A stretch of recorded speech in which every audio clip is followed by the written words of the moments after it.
షేక్ హసీనాకు ఆశ్రయం కల్పించడాన్ని జీర్ణించుకోలేకపోతున్న యూనిస్ సర్కార్ మరోసారి భారత్ను టార్గెట్ చేస్తుంది. న్యూఢిల్లీ పైన ఒత్తిడి తెచ్చేందుకు లేనిపోని నిందలు మోపేటువంటి ప్రయత్నాలు చేస్తుంది. ఎప్పుడో 2009లో జరిగిన రైఫిల్స్ తిరుగుబాటుకు హసీనానే కారణమని ఆరోపించిన ఢాకా ఈ వివాదంలోకి భారత్ను లాగేటువంటి ప్రయత్నం చేస్తుంది.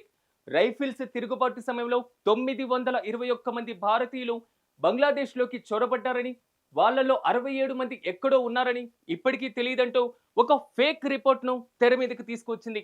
ఈ నివేదిక ఇచ్చింది ఎవరో కాదు, 2001లో 16 మంది బిఎస్ఎఫ్ ఊచకోత కోసినటువంటి నరరూప రాక్షసుడు ఫజ్లుర్ రెహమాన్. ఆపరేషన్ సింధూర్ సమయంలో పాకిస్తాన్ పైన దాడి చేస్తే ఈశాన్య రాష్ట్రాలను ఆక్రమించుకుంటామని రెచ్చిపోయింది కూడా ఈయనే. ఇంతకు మరి ఫజ్లుర్ రెహమాన్ 2009లో తిరుగుబాటును ఇప్పుడెందుకు తెర మీదకి తెచ్చారు? నాటి రివోల్ట్ వెనకాల భారత హస్తముందని ఆరోపించడం వెనకాల ఉన్న కథ ఏంటి? మీరే చూడండి. టార్గెట్ షేక్ హసీనా. భారత్ను బ్లేమ్ చేస్తున్న బంగ్లాదేశ్. 2009 రైఫిల్స్ తిరుగుబాటు ఇండియా పనే అని ఆరోపణలు. ఎవరి ఫజ్లుర్ రెహమాన్? భారత్ను ఎందుకు టార్గెట్ చేశారు? 2009 రైఫిల్స్ తిరుగుబాటు సమయంలో అసలేం జరిగింది?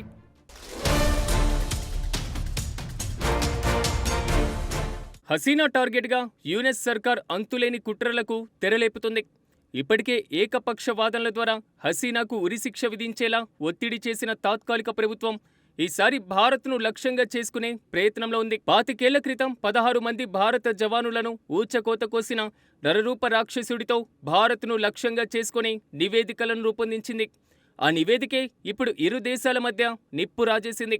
2009లో జరిగిన బంగ్లాదేశ్ రైఫిల్స్ తిరుగుబాటుకు షేక్ హసీనానే కారణమని, ఇందులో భారత ప్రమేయం కూడా ఉందనేది ఆ నివేదిక యొక్క సారాంశం. షేక్ హసీనా హయాంలో జరిగిన హింసాకాండపై సమగ్ర దర్యాప్తునకు యునెస్ నేతృత్వంలోని బంగ్లాదేశ్ తాత్కాలిక సర్కార్ ఏర్పాటు చేసినటువంటి కొత్త కమిటీ ఇది. ఈ మేరకు నివేదికను సమర్పించింది.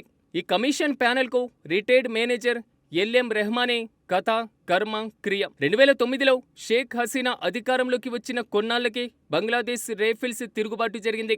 తిరుగుబాటు టైంలో బీడీఆర్ సైనికులు ఢాకాలోని వారి ప్రధాన కార్యాలయంలో హింసాత్మక దాడికి దిగి ఆయుధాలను దొంగలించారు. వారి కమాండర్ అధికారులను చంపేశారు. ఈ ఘటనలో సీనియర్ ఆర్మీ అధికారులతో సహా 74 మంది మరణించారు.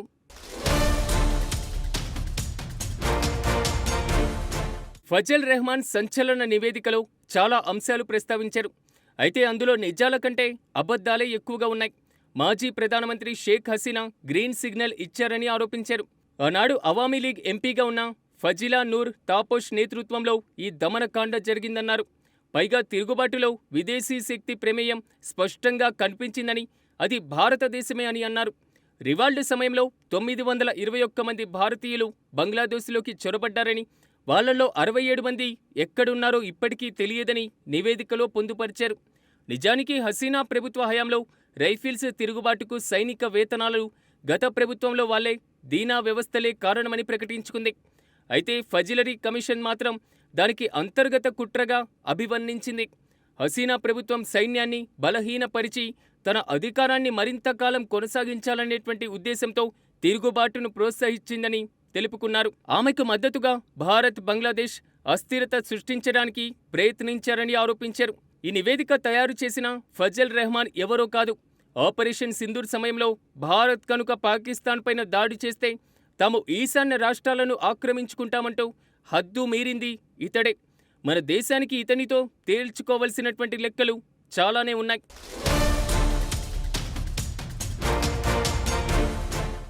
ఏఎల్ఎం ఫజల్ రెహమాన్ ఒకప్పుడు భారతదేశానికి సంబంధించి అస్సలు పడని వ్యక్తి. బంగ్లాదేశ్ బార్డర్స్ గార్డ్స్ ను ముందుండి నడిపించినటువంటి ఆర్మీ జనరల్. ఈ క్రమంలోనే 4 నెలల క్రితం భారత్ పైన విషం చిమ్మాడు. భారత్ కనుక పాకిస్తాన్ పైన దాడి చేస్తే ఈ సైన్యాలు రాష్ట్రాలను ఆక్రమించుకుంటాయని బెదిరించాడు. అంతేకాదు, ఈ విషయంలో చైనాతో ఉమ్మడి సైనిక వ్యవస్థ పైన చర్చలు ప్రారంభించడం చాలా అవసరమని చెప్తున్నాడు. దీంతో ఫజల్ రెహమాన్ పేరు రీసౌండ్ ఇచ్చాడు. అతడు ఎంత కిరాతకుడో తెలియాలంటే ఒక్కసారి చరిత్రలోకి వెళ్ళాలి. భారతదేశంలోని మేఘాలయ, బంగ్లాదేశ్లోని సిలిహెల్ జిల్లాలోని తమామీలు ఉండేటువంటి ప్రాంతంలో ఒక పదవ అనేటువంటి గ్రామం భారత్ బంగ్లాదేశ్ మధ్య వివాదానికి కేంద్ర బిందువుగా ఉండేది.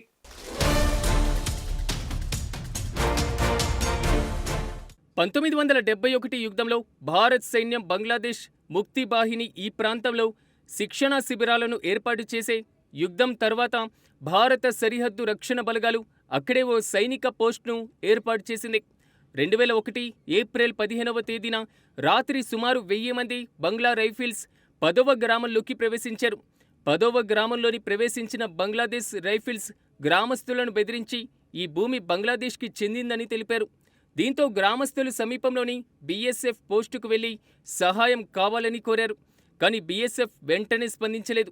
దీంతో ఆ మరుసటి రోజు అంటే ఏప్రిల్ 16న బీడీఆర్ సైనికులు 10వ గ్రామాన్ని స్వాధీనం చేసుకొని బీఎస్ఎఫ్ పోస్టును చుట్టుముట్టారు. ఇందులో 31 మంది బీఎస్ఎఫ్ సైనికులు చిక్కుకున్నారు. రెండు వైపులా కాల్పులు జరపగా చర్చలు మొదలుపెట్టారు. ఇక చర్చలు కొలిక్కి రాకపోవడంతో భారత్ సుమారు 300 మంది సైనికుల్ని 10వ ప్రాంతంలో మోహరించింది. కానీ బంగ్లాదేశ్ సైనికులు గ్రామంలో తమ స్థావరాన్ని బలోపేతం చేసుకుంటూ బంకలను తవ్వారు. ఈ ఆక్రమణను ఇండియా అక్రమంగా ఆక్రమించిన భూమిని తిరిగి స్వాధీనం చేసుకోవడంగా సమర్థించారు. అయితే భారత్ చర్యను యథాతథ స్థితిని బ్రేక్ చేసినట్లుగా ఖండించింది.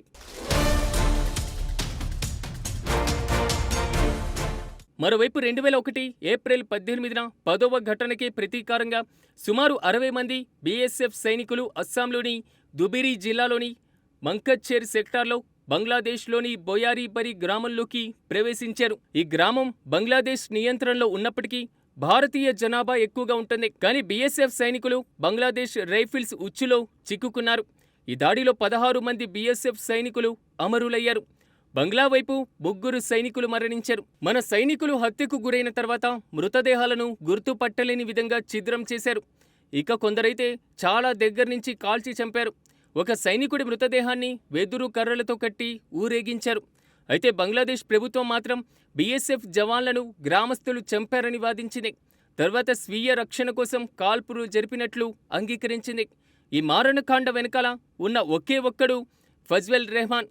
మళ్ళీ ఇన్నేళ్ల తర్వాత 2009 బంగ్లాదేశ్ రైఫిల్స్ తిరుగుబాటు వెనుక భారత హస్తం ఉందంటూ నివేదికలిచ్చి భారత్నే సవాలు చేస్తున్నారు. కానీ ఇప్పుడే ఈ నివేదికను తెరపైకి తేవడం వెనుక వ్యూహమేంటి?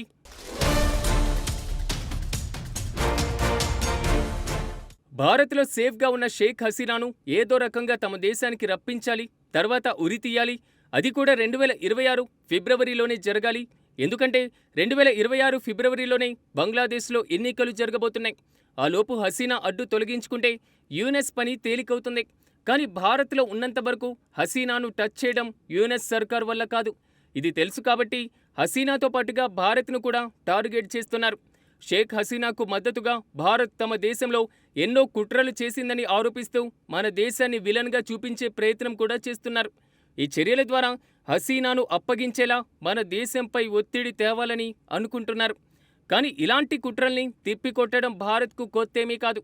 కాబట్టి ఎప్పుడో ముగిసిపోయిన రైఫిల్స్ తిరుగుబాటు కహాని ఎన్నిసార్లు తెరమీదకి తెచ్చినా ఒరిగేదేమీ ఉండదు. పైగా ఈ ప్రయత్నాలు భారత్ బంగ్లాదేశ్ మధ్య ఉద్రిక్తతల్ని మరింత పెంచుతాయి.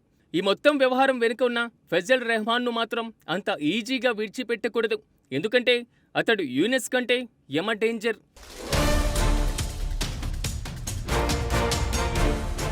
యూనెస్ సర్కార్ యొక్క ఈ ప్రయత్నాలు భారత్ బంగ్లాదేశ్ మధ్య ఉన్నటువంటి దౌత్య సంబంధాలపై మరింత ఉద్రిక్తతలను పెంచేటువంటి అవకాశం ఉంది.